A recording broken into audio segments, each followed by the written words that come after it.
Hi everyone, I wanted to share something with you that has been very beneficial for me recently. So, one of the things that I've struggled with for a really long time is the belief that all of the elements have to be perfectly in line in order for me to get started on an idea, on a goal, or a new project.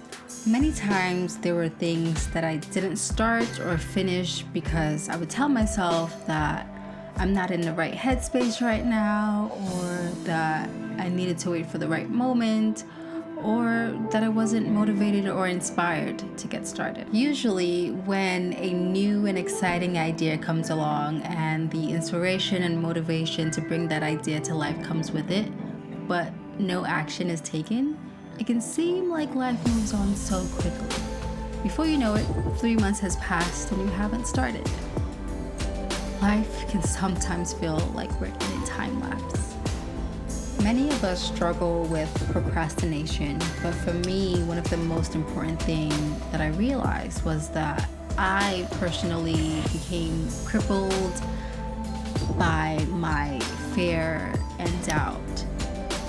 Starting that new idea for me meant that I needed to step out of my comfort zone and do things that might be uncomfortable. If any of you have watched Apocalypto, which is one of my favorite movies, you most likely remember that famous line, "Fear is a sickness. It will crawl into the soul of anyone who engages it." Sometimes our limiting beliefs and bad habits puts a halt on our success. How then does one break that bad habit? In my opinion, breaking a habit don't just start with actively working on achieving that new goal, but it starts with a mental switch. It started with me acknowledging the why behind my goals and asking myself a few questions. Why did I want this goal to happen? How is accomplishing this goal going to make me feel? What will I change or receive by achieving this goal? I also started looking at those annoying limiting beliefs that frequently surfaced. For me, one of those beliefs I had before starting this channel was that no one is going to care or understand what I'm doing, which would not make me successful. I was able to write each of those limiting beliefs down. Then I wrote empowering responses to each of them. I wrote down why I no longer was going to believe those stories I told myself.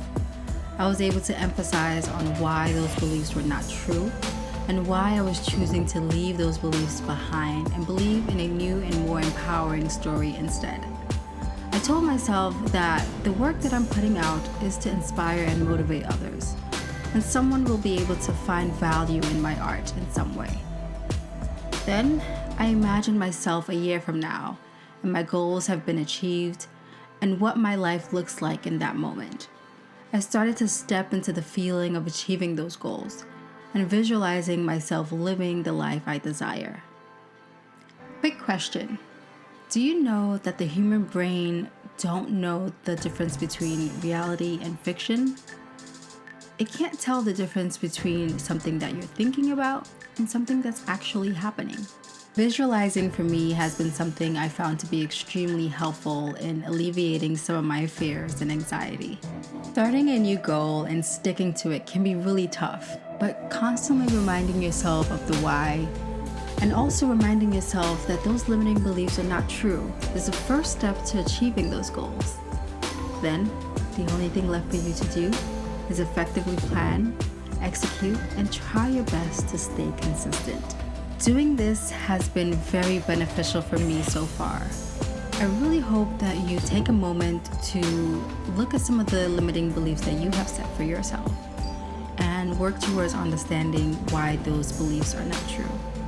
Because once you do, you realize that you were the only thing standing in your way. Thank you so much for watching. If you've gotten this far in the video, leave a comment below and let me know what inspirational quote you recite every day. And if you haven't done so already, please subscribe, like, and share this video. Thank you again for watching. I hope you'll be back next week.